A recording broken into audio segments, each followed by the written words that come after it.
তোমার গুনাহ মাফ করবই, এবং আমি আল্লাহ তোমার সেই গুনাহ সম পরিমাণ তোমার আমল নামায় নেকি দ্বারা ভরপুর করে দিব। সুবহানাল্লাহ।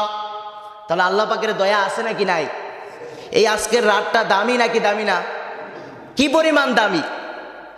তো বলে যে হাদিসের মধ্যে রাসূল সাল্লাল্লাহু আলাইহি সাল্লাম ইরশাদ ফরমান, এত পরিমাণ দামি রাসূল সাল্লাল্লাহু আলাইহি সাল্লাম ওই সময় বুঝাইছে যে, আপনারা বরকি দেখছেন, বরকি ছোট ছোট বরকির ছাওয়াল আছে না, এগুলার মধ্যে অনেক পশম না?